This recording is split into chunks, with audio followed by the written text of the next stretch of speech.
उत्कलमणि गोपबंधु दास कवितार सुंदर पंक्तिटे लिखिथिले। स्वाधीनता मानवर जन्मसिद्ध अधिकार, स्वाधीन भाषण आउ स्वाधीन विहार, स्वाधीन जीवन पुणी स्वाधीन समिति, चारि स्तंभे मानवर समाज संस्थिति। तबे दर्शक बंधु मनरे एठी प्रश्न उठे, स्वाधीन माने कौन? आम देश भारतवर्ष, आमे भारत मार नागरिक। तबे आम देश रे कौन आमे सुरक्षित नुह? आज्ञा हाँ, आम भारत मार्क ट्वाइन को भाषा रे India is the cradle of the human race, the birth place of human speech, the mother of history, the grand mother of legend and the great grandmother of tradition. Our most valuable and most instructive materials in the history of man are treasured up in India only. भारतर भूस्वर्ग बोलाउथबा जम्मू कश्मीर रे धारा 370 उच्छेद परे केंद्र सरकार को उद्यम फल रे स्थिति धीरे धीरे स्वाभाविक हेउथला ओ पर्यटक माने घाटी को फेरिबा आरंभ करथिले। किंतु गत मंगलवार घटिथिबा आतंकवादी आक्रमण सारा देश रे आलोड़न सृष्टि करिछि। आतंकवादी माने पर्यटकंकु सेमानक धर्म पचारि एवं परिचय पत्र देखि गुली करी 26 जन को हत्या करिसंती। छाती थराई देउछि मंगलवार जम्मू कश्मीर रा पहलगाम रे होइथिबा आतंकवादी आक्रमण। किए स्वामी हराइछि त किए पुओ आउ किए भाई।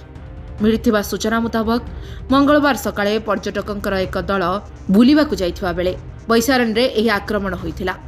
2 ରୁ 3 जन आक्रमणकारी आर्मीर पोशाक पिंधिथिले एवं पर्यटक माननकु सेमानक नाँ ओ धर्म पचारि गुली मारिथिले। मृतकंक मध्यरे भारतर विभिन्न राज्य यथा ओडिशा, कर्नाटक, महाराष्ट्र, गुजरात समेत अनेक राज्यरू आसिथिले।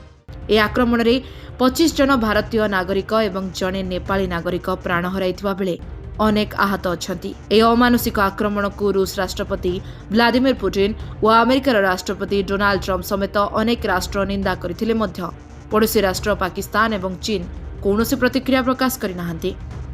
एभली बर्बरचित हत्याकांड को आमर प्रधानमंत्री श्रीयुत नरेंद्र मोदी एवं गृहमंत्री श्रीयुत अमित शाह तांका समेत मंत्रिमंडलर समस्त सदस्य गंभीरता सह ग्रहण करी उपयुक्त कार्यानुष्ठान निमंते एनआईए तदंत पई निर्देश दैछथि एवं यह जम्मू कश्मीर पुलिस को सहायता रे तदंत जोरदार करा सहित आतंकवादी फोटो स्केच प्रकाश करा जायछि। आम संविधान रे प्रमुख स्तंपति डॉक्टर आंबेडकर को सही कालजयी चेतावनी को आम संविधान रे प्रमुख स्तंपति डॉक्टर आंबेडकर को सही कालजयी चेतावनी को आज मन पकि जाउछि। आम संविधान रे प्रमुख स्तंपति डॉक्टर आंबेडकर को सही कालजयी चेतावनी आज मन पड़े।